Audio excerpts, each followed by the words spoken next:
Matahari bersinar, ku gendong tas merahku di pundak. Selamat pagi semua, ku nantikan dirimu di depan kelasmu, menantikan kami. Guruku tersayang, guru tercinta, tanpamu apa jadinya aku? Tak bisa baca tulis, mengerti banyak hal. Guruku, terima kasihku. Nyatanya diriku kadang buatmu marah, namun segala maaf kau berikan.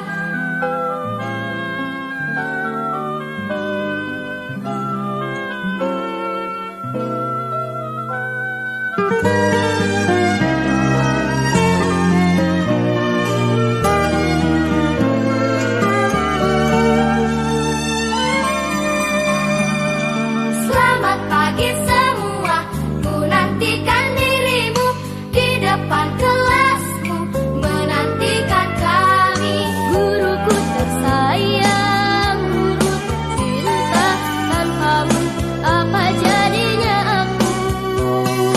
Tak bisa baca tulis, mengerti banyak hal. Guruku, terima kasihku. Nyatanya diriku kadang buatmu marah, namun segala maaf kau berikan. Guruku tersayang, guru tercinta, tanpamu apa jadinya aku? Warahmatullahi wabarakatuh.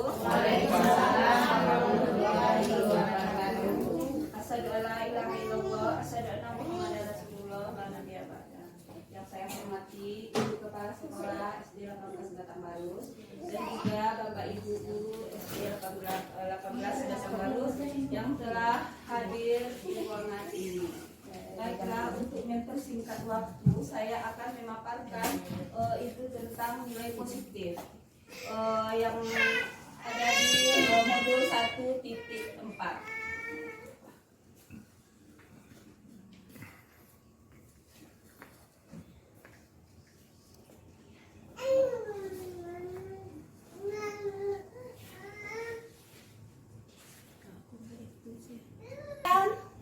Disiplin positif.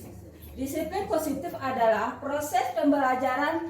Disiplin positif merupakan pendekatan pendidikan anak untuk melakukan kontrol diri dan pembentukan kepercayaan diri. Disiplin berdasarkan sama sekali dengan hukuman, meskipun disiplin sering diterapkan dengan menggunakan teknik hukum. Menanyakan pendapat murid bagaimana cara belajar yang disukai. Yang kedua, menanyakan ide murid-murid untuk mencapai kelas impian. Yang ketiga, mengambil kesepakatan dari ide murid-murid. Lanjut, mengubah ide menjadi kesepakatan kelas. Menuliskan gambaran perilaku yang disepakati. Membuat poster kesepakatan kelas. Lalu menempelkan poster kesepakatan kelas. Inilah langkah-langkah dalam menerapkan disiplin positif. Berarti di dalam lokal kita itu kita harus ada langkah-langkah yang di dalam menerapkan disiplin positif tadi.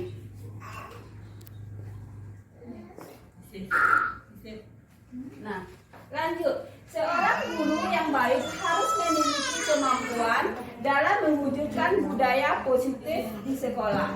Budaya positif tersebut dapat dijalankan dengan menerapkan konsep-konsep inti seperti disiplin positif, memahami motivasi perilaku manusia berkaitan dengan hukuman dan penghargaan, posisi kontrol seorang guru, pembuatan keyakinan sekolah atau kelas, dan penerapan segitiga restitusi dalam penyelesaian masalah.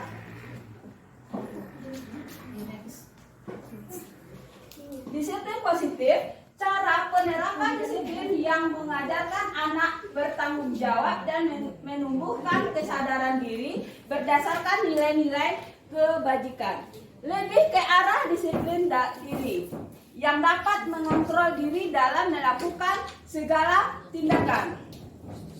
Dapat dapat membuat murid memahami dan menyadari berdasarkan motivasi internal, bukan akibat paksaan, pujian, atau hukuman.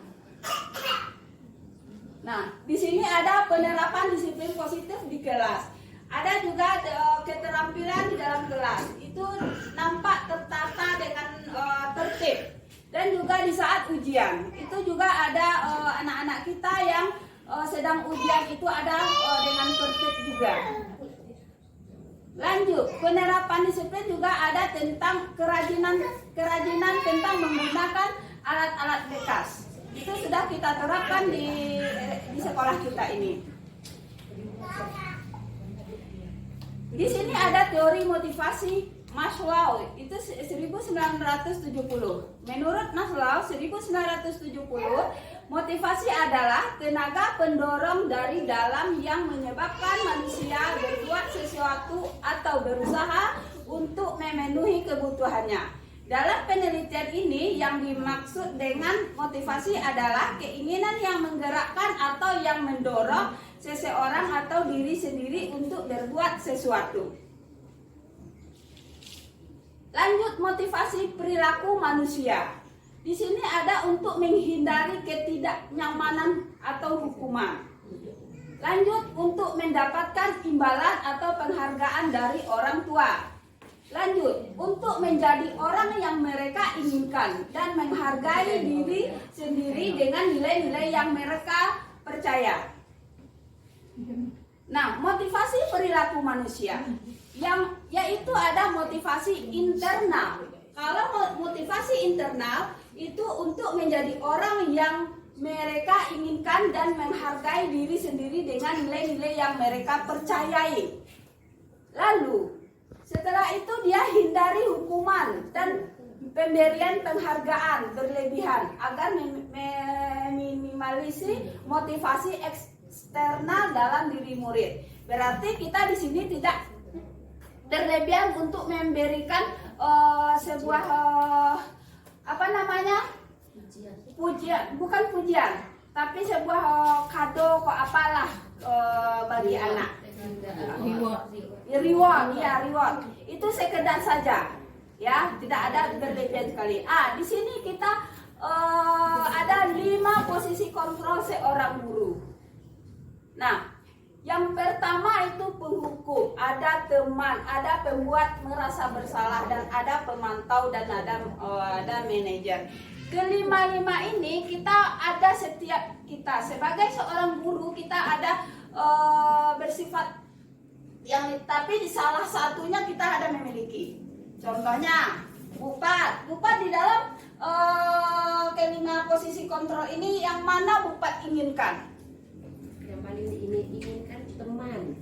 Sebagai teman, ya. Kalau Bu Linda apa? Sama sebagai teman. Nah, ada lagi nak sebagai yang mana lagi? Apakah membuat merasa bersalah atau pemantau atau penghukum? WK bagaimana? Teman. Teman. Ya.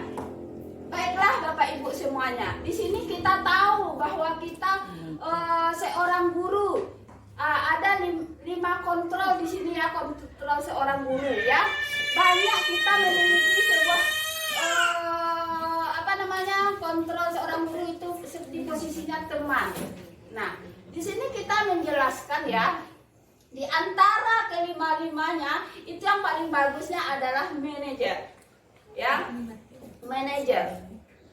Kalau teman ini ya, sebagai teman itu tuh kita bagus, sangat bagus sekali sebagai teman itu. Kita dianggap oleh murid kita itu sebagai teman ya. Itu tuh bagus sekali. Tapi kan paling bagusnya adalah manajer. Karena apa? Manajer itu merangkum siswa untuk bermusyawarah dengan siswa.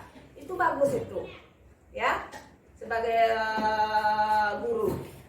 Nah, di sini mungkin di dalam perasaan ibu semuanya pasti ada di dalam hatinya nanti ya. Oh, saya sering menghukum anak saya.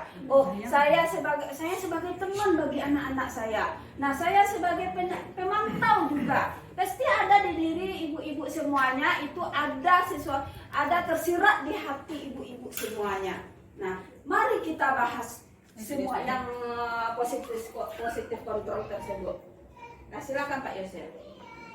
Nah, ini yang saya katakan tentang manajer. Ya, posisi kontrol seorang guru itu bagusnya manajer. Tapi kita itu adalah jarang yang kita seperti ini. Kenapa jarang? Karena kita adalah kadang-kadang ego kita masih ada gitu kan, susah. Tapi kita mudah-mudahan kita jalani dengan perlahan-lahan, jalani dengan bagus. Akhirnya kita mudah-mudahan kita bisa menjadi guru manajer. Termasuk saya sendiri ya. Saya udah kalau saya sendiri itu tuh mungkin saya belum siap lagi menjadi guru manajer ini. Karena guru manajer ini seperti contohnya di sini, guru berbuat sesuatu bersama murid, ya. Nah, mempersilahkan murid mempertanggungjawabkan perilakunya dan mendukung murid agar dapat menemukan solusi atas permasalahannya sendiri. Berarti di sini kita harus menemukan murid itu ada yang bersalah, kita menemukan kesalahan murid itu sendiri. Murid itu sendiri yang mengakui kesalahan dia. Bagaimana caranya kita untuk bisa murid itu melakukannya. Nah, lagi posisi mengajar, mengacu pada peristiwa yang dapat menjadikan murid sebagai manajer bagi dirinya sendiri, sehingga terciptalah identitas positif berhasil pada diri murid. Berarti kita harus bisa mengontrol murid kita sendiri. Bagaimana murid kita itu bisa melakukan bertanggung jawab perbuatan dia sendiri. Lanjut. Nah, di sini ada, coba Bapak Ibu kita simak video. Di sini ada 5 sifat positif seorang guru tersebut. Dimanakah Ibu dan Bapak guru terletak diri kita dalam sendiri? penerapan disiplin positif? Silakan Bapak Ibu simak. Salah satu program yang dikembangkan adalah 5 posisi kontrol.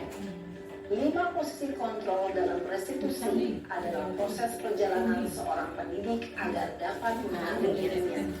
Pada video kali ini, kita akan membahas tentang 5 posisi kontrol yang dikembangkan oleh Ryan Dawson dan contoh penerapannya.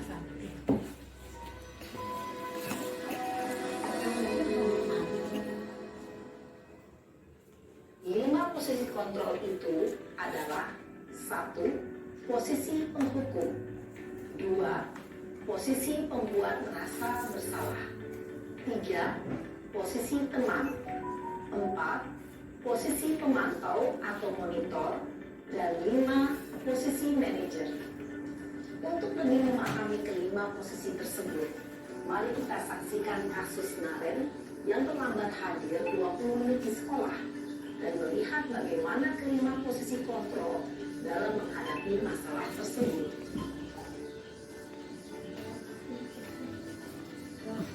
Posisi penghukum. Dari kasus yang sama. Ya. Naren, sini kamu. Selamat pagi, Bu. Selalu terlambat. Kamu deh, pasti terlambat. Maaf, Bu. Saya... Apa? Apa coba? Alasan kamu apa lagi? Kapan sih kamu tidak terlambat? Malas sekali ya kamu jadi anak. Saya... Dasar pemalas. Gak kapok-kapok sih kamu. Sudah berapa kali terlambat? Sana, kamu keliling lapangan basket 2 kali. Kenapa saya harus keliling lapangan basket, Bu? Kenapa? Kamu melawan ibu? Berani-beraninya jawab. Sudah terlambat, masih berani jawab pula. Sekarang, keliling lapangan basket 5 kali sekalian. Biar kapok. Cepat. Pergi sana ke lapangan basket. Itu sebagai Posisi penghukum biasanya berbicara dengan nada tinggi, menghardik, menunjuk-nunjuk, menyakiti, dan menyindir. Hukuman bisa berupa fisik maupun psikis. Ibu dan bapak guru hebat. Dampak yang terjadi pada murid ketika guru berada pada posisi penghukum adalah murid cenderung akan memberontak, bahkan menyimpan dendam. Dia akan menyimpan dendam sama kita. Ini posisi guru merasa bersalah ya. Coba kita simak.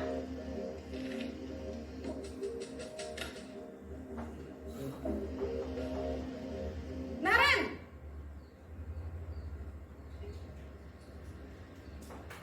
Selamat pagi, Bu. Naren. Kamu kenapa terlambat lagi, Nak? Ya Tuhan, Naren. Kamu senang ya bikin ibu susah ya? Kalau kamu terlambat lagi, nanti ibu yang ditegur bapak kepala sekolah, Nak. Disangka ibu tidak bisa membina kamu. Duh, gimana ini? Maaf, Bu. Duh, Gusti Naren. Kamu suka ya kalau ibu ditegur bapak kepala sekolah? Terus, sekarang ibu harus tulis apa ini di buku absen? Ini kamu sudah sering terlambat loh. Ibu harus apa coba? Maaf, Bu. Maaf sekali. Ya sudah, lain kali jangan bikin ibu susah lagi ya nak ya. Ibu tidak akan kuat lagi kalau kamu begini terus. Bisa jantungan kalau ibu tegur bapak kepala sekolah. Sana cepat ke kelas. Maaf ya, Bu. Maaf sekali. Posisi pembuat rasa bersalah berbicara dengan nada tenang, cenderung lembut. Namun kata-kata yang diutarakan membuat murid merasa menjadi orang yang gagal, memandang buruk dirinya sendiri, merasa tidak berharga, dan tidak sanggup membahagiakan orang lain. Ketika guru mengambil posisi pembuat rasa bersalah, murid akan menganggap dirinya yang bersalah dan ia akan menyimpan emosi negatif tersebut di dalam dirinya. Nah, ini yang banyak ya, posisi teman. Yuk kita simak.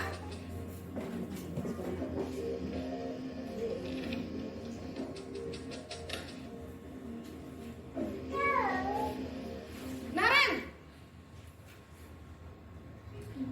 Selamat pagi, Bu. Wah, sudah jam berapa ini nak? Terlambat lagi ya sayang. Iya, Bu. Habis ibu saya lupa bangunkan saya, Bu. Kamu malah menyalahkan ibu kamu. Kamu bukannya anak yang larinya paling kencang. Kok terlambat sih? Iya, Bu. Saya memang terlambat bangun tadi. Jadi, biarpun saya lari kencang, tetap gak kekejar, Bu. Ya sudah sana. Nanti lain kali larinya lebih kencang lagi ya. Biar gak terlambat lagi. Bikin senang ibu. Demi ibu. Bisa kan? Bisa lah, Bu. Ya sudah sana masuk kelas. Beresin urusan absen kamu.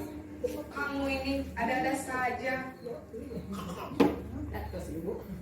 Dalam posisi teman, guru berbicara dengan nada suara ramah, cenderung bersinggung gurau untuk menjaga suasana tetap santai. Murid akan merasa senang, aman, dan akrab dengan guru. Identitas yang tercipta adalah identitas sukses atau berhasil. Namun, perlu diingat, karena ini masih dorongan eksternal, maka ada faktor ketergantungan dari murid kepada orang tertentu. Di sini, guru absennya, sehingga di lain waktu, murid bisa berperilaku baik, namun hanya kepada orang-orang tertentu saja. Satu aja gurunya di sini. Dan pas sayang kayaknya, Ya. bukan sayang. Ya, satu saja. Yang Support lain dia temannya. tidak, dia merasa teman gitu kan. Nah, Gimana seperti aja? itu, ya. Jadi pemimpin dalam pembelajaran. Saya lagi. Naren, apa peraturan sekolah kita tentang jam berapa kita harus masuk sekolah, nak? Kita harus di sekolah jam 7, Bu. Iya betul, sekarang sudah jam 7.20. Naren sudah tahu konsekuensinya jika terlambat hadir. Paham, Bu. Saya harus tinggal kelas pas jam istirahat selama 20 menit. Ya benar, konsekuensinya demikian. Jadi nanti jam 9.30 pas istirahat, kamu harus tidur di kelas, kerjakan tugas tambahan untuk ketertinggalan kamu, ya. Baik Bu. Yang manajer. Posisi pemantau mengalihkan Pemantau atau data monitor. kontrol murid. Guru mengarahkan murid berdasarkan peraturan dan konsekuensi. Peraturan Seorang saja. pemantau menunjukkan bahasa tubuh dan ekspresi wajah yang datar dan cenderung formal. Guru itu formal dan datar dia. Sekarang ini posisi manajer ya. Coba kita lihat.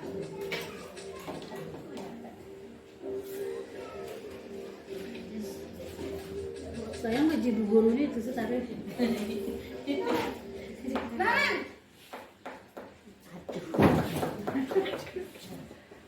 Selamat pagi Bu. selamat pagi Naren. Maaf Bu, saya terlambat. Iya, sekolah masuknya jam 7, sekarang sudah jam 7.20.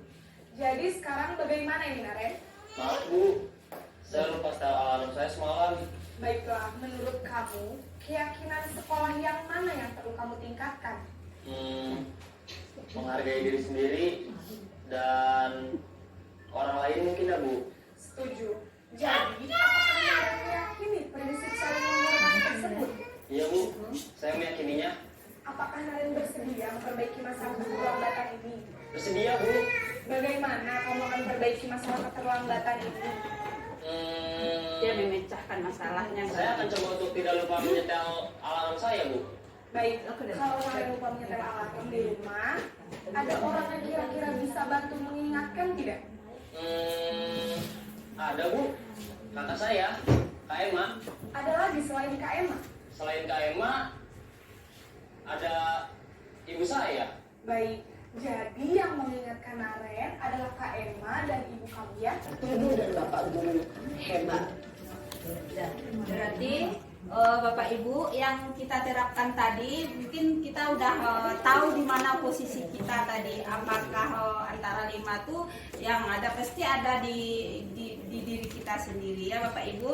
Nah, kita lihat bagaimana kita selama ini, bagaimana guru apa yang kita peroleh. Nah, ini ada kayak di sekolah ini ada juga di lokal kita menemukan keyakinan kelas atau keyakinan kelas, guru berperan dalam mewujudkan terbentuknya keyakinan sekolah kelas dengan adanya kesepakatan antara guru dan murid. Berarti sebelum kita masuk ke lokal atau ke kelas itu, kita harus ada kesepakatan terlebih dulu kepada murid. Bagaimana caranya? Kita tulis apa kesepakatan kita antara guru dan murid. Lanjut, keyakinan sekolah berupa pernyataan universal yang mudah diingat, dipahami dan harus diterapkan dalam lingkungan sekolah. Lanjut. Di sini ada keyakinan kelas. Keyakinan kelas adalah nilai-nilai kebajikan universal yang disepakati secara tersirat dan tersurat, terlepas dari latar belakang suku, negara, bahasa, maupun agama. Keyakinan kelas berupa pernyataan-pernyataan universal yang dibuat dalam bentuk kalimat positif. Berarti kita keyakinan kelas itu harus membuat kalimat yang positif. Tidak ada yang kata tidak. Itu tidak dibolehkan, tidak. Nah, lanjut, tahapan keyakinan kelas. Yang pertama, lihat daftar kebajikan yang telah disusun bersama. Yang kedua, tentukan nilai-nilai kebajikan yang ingin dijadikan perhatian utama di sekolah Anda. Nah, yang ketiga, sempurnakan beberapa daftar nilai-nilai kebajikan yang utama, bahasa kembali dalam kelompok utama. Dibahas kembali dalam kelompok utama. Maaf ya. Nah, lalu buatlah poster atau muat di sosial media keyakinan kelas sekolah. Nah, kebetulan saya CGP ini, CGP itu lokalnya belum ada variasinya dulu. Nanti akan ada juga keyakinan kelas juga terbentuk seperti yang kita nikmati di dalam lokal ini. Ibu Dewi juga sudah melaksanakan di dalam lokalnya bagaimana. Nah, lanjut. Ini ada keyakinan kelas 6B. Di sini ada datang ke sekolah tepat waktu dan perasaan bahagia. Nah, berarti kita harus mengontrol anak-anak kita. Nah, kita harus mengontrol anak-anak kita datang ke sekolah itu adalah perasaan bahagia. Tidak ada, kalau seandainya nampak di wajah anak-anak tersebut dia nampak wajahnya bersedih atau tidak suka atau wajahnya nampak sama kita tidak tersenyum, itu kita bertanya di dalam hati, apakah anak itu ada masalah di rumah atau bagaimana atau di jalan. Maka dari itu kita harus bertanya kepada anak-anak didik kita.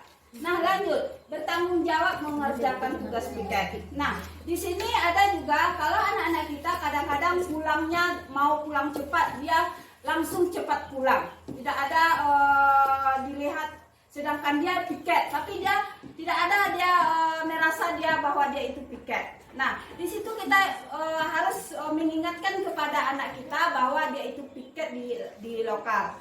Nah, supaya lokalnya bersih. Itu adalah tugasnya seorang anak didik kita. Nah, bersikap jujur. Bagaimana bersikap jujur kepada anak-anak tersebut? Anak-anak itu bersikap jujurnya. Nah, kita diterapkan juga bagaimana dia sikap jujur dalam dia berbelanja, dalam dia belajar. Itu juga harus kita terapkan ya. Lanjut, bersikap sopan dan menghormati guru beserta temannya. Nah, kalau menghormati guru ya, dia itu anak-anak kita tuh kan kebanyakan, umpamanya saya guru kelas 6, taunya ini gurunya saja kelas 6 aja gurunya. Bukan seperti itu. Semuanya kita harus menerapkan kepada anak-anak didik kita. Semua di SD 18 ini yaitu adalah guru kita semuanya, bukan ibu saja. Itu kita harus menghargai, bagaimana kita menghargai guru kita. Jangan dari kelas 1 sampai kelas, bukan ibu saja yang guru kalian. Itu kita harus menerapkannya seperti itu. Kadang-kadang anak kita kan kilau, kadang-kadang anak kita kan yang mana dia belajar umpamanya kelas 6 aja gurunya, sedangkan di kelas lain kan banyak tuh guru-guru yang lain. Itu harus kita terapkan di tempat anak-anak kita. Nah, lanjut, bersikap tenang saat jam pelajaran berlangsung. Nah, anak-anak kita kan ada yang seperti ini. Bila kita pantau di saat kita belajar, dia merasa tenang. Dia tidak ada, seolah-olah dia tidak ada melaksanakan kegiatan untuk proses belajarnya sama guru. Bagaimana caranya kita itu mengajak murid kita supaya tidak tenang, supaya tidak diam saja? Maka kita carilah bagaimana caranya kita menarik anak-anak tersebut supaya dia itu tuh bahagia, senang dia menghadapi kita untuk belajarnya. Bagaimana caranya kita membuatnya supaya pelajaran itu menarik bagi dia.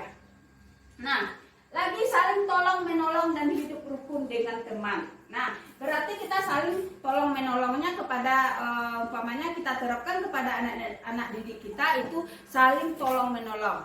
Ya, saling tolong menolong. Bagaimana kita umpamanya pena anak kita tidak ada, lalu temannya ada pena satu lagi, maka harus saling pinjamkan kepada anak temannya tadi.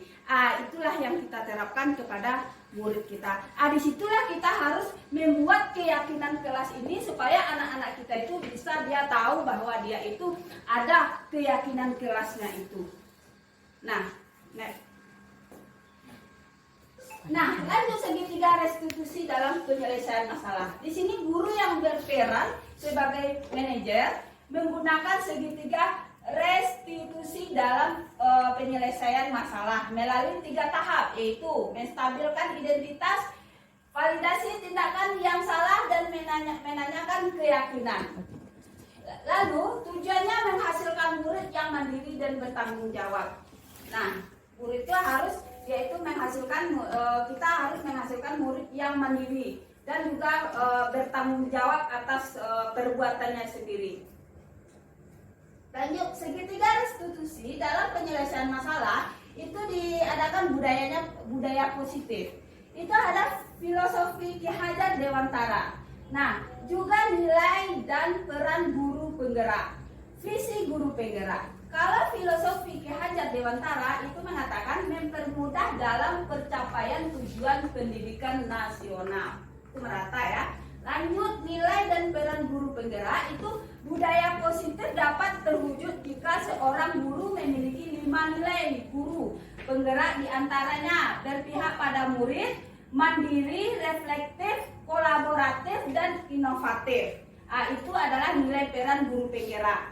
Lanjut, visi guru penggerak, terbentuknya budaya positif agar diperboleh sekolah yang nyaman, aman, dan berpihak pada murid untuk mewujudkan visi guru penggerak tersebut dengan pembuatan prakarsa perubahan sesuai filosofi Ki Hajar Dewantara dan profil pelajar Pancasila yang telah kita pelajari waktu minggu yang lalu. Nah, next. Di sini ada refleksinya. Sejauh mana pemahaman Anda tentang konsep-konsep inti yang telah Anda pelajari di modul ini? Adakah hal berikut itu? Nah, Bapak Ibu semuanya, yang kita pelajari tadi itu adalah nilai-nilai positif untuk kita semua kepada anak-anak kitanya. Nah, dah Yose. Di sini saya sudah memahami konsep-konsep inti dalam modul budaya positif berkaitan dengan disiplin positif. Teori kontrol, teori motivasi, hukuman dan penghargaan, posisi kontrol guru, kebutuhan dasar manusia, keyakinan kelas, dan segitiga restitusi. Seluruh konsep inti tersebut harus diresapi dalam diri, diwujudkan dalam tindakan dan dibagikan kepada rekan guru di sekolah. Lanjut, hal yang menarik bagi saya itu adalah di luar dugaan saat saya mempelajari motivasi perilaku manusia berupa penghargaan. Ternyata penghargaan dapat berdampak kurang baik bagi murid, diantaranya dapat merusak hubungan, mengurangi ketepatan, menurunkan kualitas, mematikan kreativitas, dan bersifat menghukum. Perubahan apa yang terjadi pada cara berpikir Anda dalam menciptakan budaya positif di kelas maupun di sekolah Anda setelah mempelajari modul ini? Ini saya yang mengkonsep sendiri ya untuk menjawab pertanyaan ini. Nah, di sini perubahan yang terjadi adalah saya menyadari posisi kontrol yang biasanya saya lakukan adalah sebagai penghukum. Saya sering ya seperti itu, sebagai penghukum. Nah, dan pemantau, penghukum dan pemantau. Seharusnya sebagai manajer itu dengan cara mengenai masalah dengan menggunakan segitiga restitusi. Berarti kita tidak boleh itu sebagai guru penghukum ya. Sudah kita pelajari, kita simak-simak, berarti kita tidak boleh jadi penghukum. Ini sedikit ada kesalahan murid, kita dihukum sekali. Nah, itu sebenarnya tidak boleh ya Pak Ibu ya. Nah, itu dimisiumkan ya, tidak boleh ya. Dan juga pengalaman saat apakah yang pernah saya alami terkait penerapan konsep-konsep inti dalam modul budaya positif. Di sini saya menangani siswa yang sering bolos saat jam pelajaran terakhir. Nah, di saat itu tuh kadang-kadang saya mungkin anak-anak itu mungkin udah jenuh ya, seharian dia belajar, dia sering keluar ya. Nah, saya menggunakan langkah-langkah dalam segitiga restitusi, yaitu menstabilkan identitas, validasi tindakan yang salah, dan menanyakan keyakinan. Nah, di saat itu saya sering juga menghukum anak-anak saya tersebut. Karena apa? Ya, saya itu belum apalagi namanya ya manusia ya Bapak Ibu ya, pasti ada egonya sedikit. Nah, kita dikit-dikit hukum, kita dikit-dikit hukum. Ternyata itu tidak boleh lagi. Nah, lanjut, di sini ada juga pertanyaan, bagaimana perasaan Anda ketika mengalami hal-hal tersebut? Nah, di sini ada perasaan saya sangat termotivasi untuk terus memperbaiki diri sesuai dengan nilai-nilai budaya positif di sekolah. berarti saya di sini saya akan berusaha untuk mengurangi. Saya pengen jadi yang diinginkan sebagai guru CGP. Nah, ada lagi pertanyaan. Menurut Anda terkait pengalaman dalam menerapkan konsep-konsep tersebut, hal apa saja yang sudah baik? Adakah yang harus diperbaiki? Nah, di sini ada hal yang sudah baik menurut saya adalah sudah mulai munculnya motivasi internal pada murid untuk melaksanakan budaya positif sesuai dengan nilai-nilai kebajikan yang diyakinkan. Nah, lanjut. Dan juga ada menurut Anda terkait pengalaman dalam menerapkan konsep-konsep tersebut, hal apa saja yang sudah baik? Adakah yang harus diperbaiki? Hal yang sudah baik menurut saya adalah sudah mulai munculnya motivasi internal pada murid untuk melaksanakan budaya positif sesuai dengan nilai-nilai kebajikan yang diyakini. Yang harus diperbaiki adalah posisi guru harus sebagai manajer. Kalau manajer itu memang ya sulit, tapi saya untuk lambat-lambat lah untuk merubahnya. Nah, sebelum mempelajari modul ini, posisi kontrol saya sebagai pendukung dan pemantau. Ini saya kan ada dua. Ada saya di diri saya itu pendukung dan pemantau ya Bapak Ibu. Dan perasaan saya saat itu saya selalu diliputi perasaan bersalah karena harus memberikan hukuman konsekuensi jika anak berbuat kesalahan. Nah, setelah saya menghukum anak-anak saya tadi, saya berpikir, saya merasa saya itu keterlaluan untuk menghukum anak-anak. Sedangkan di saat saya belajar CGP ini, saya berpikir, oh berarti penghukum itu tidak boleh. Nah, setelah mempelajari modul ini, saya mulai menerapkan posisi manajer dalam penyelesaian masalah. Perasaan saya menjadi sangat tenang dan saya mulai menyadari pentingnya komunikasi yang efektif untuk menumbuhkan rasa tanggung jawab pada diri murid. Kemarin ada masalah tentang murid saya, sudah saya lakukan perlahan-lahan seperti itu. Saya panggil dan kita pecahkan bersama antara murid dan juga saya. Nah, terima kasih ya.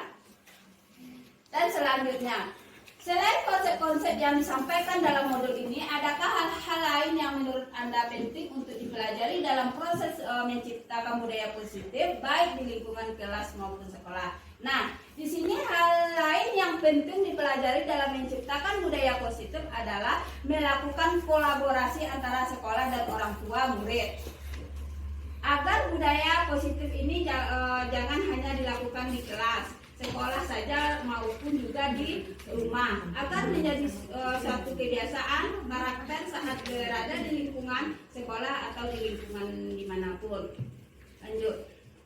Nah, terima kasih Bapak Ibu yang telah mendengarkan saya untuk memaparkan modul saya 1.4.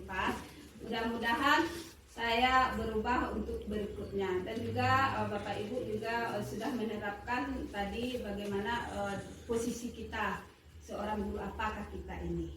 Kita harus membudayakan sifat positif ya. Terima kasih Bu Kepala Sekolah yang telah hadir pada saat ini, juga teman-teman semua. Nah, saya kalau ada kata-kata saya yang salah, saya minta maaf. Assalamualaikum warahmatullahi wabarakatuh. Waalaikumsalam warahmatullahi wabarakatuh. Terima kasih ya sudah memaparkan ilmunya, berbagi dengan kita semua. Mudah-mudahan yang memberikan mempraktekkan ikhlasnya dan dijadikan nilai ibadah oleh Allah Subhanahu wa taala, dan kita yang mendengarkan kita ambil iktibarnya dari sana, kita bisa berbagi konsep dan mempraktekkan ikhlas kita masing-masing. Mudah-mudahan ke depan pendidikan ini akan semakin lebih baik. Kenapa? Karena anak itu, kita ini masih dikatakan anak, termasuk kita itu belajar sesuai kodrat alam yang ada di saat itu. Kalau dulu kita mungkin buruan melacik, mempicik kan tanang sewa, tidak ada persoalan. Kini tidak memicik sewa sampai juga polisi, ya kan? Nah, tidak memicik, adalah mengicik, sebarunya sampai juga polisi. Ada yang ada tindakan kekerasan itu ya. Jadi dari hari ke hari pendidikan itu dinamis dan selalu berubah, maka kita lah agen perubahan untuk itu semua. Karena kita sudah memilih profesi sebagai guru, maka kita yang menjadi agen perubahan di garda terdepan untuk bisa menggerakkan, bergerak bersama-sama, akhirnya orang bisa tergerak. Makanya kita mencontohkan. Mungkin itu saja sedikit ulasan ya dari pemaparan yang telah disampaikan tadi. Mudah-mudahan ke depan yang lain juga sebentar lagi buka juga akan seperti itu ya. Sis ada 4 lagi kawan kita yang masih dalam daftar harian. Mudah-mudahan untuk angkatan 12 seperti itu. Terima kasih sekali lagi atas waktunya. Mudah-mudahan juga ini dinilai ibadah di sisi Allah asal kita kelas. Akhir kata banyak maaf bila taufiq wal hidayah. Assalamualaikum warahmatullahi wabarakatuh. Waalaikumsalam. Ada yang tertinggal sedikit untuk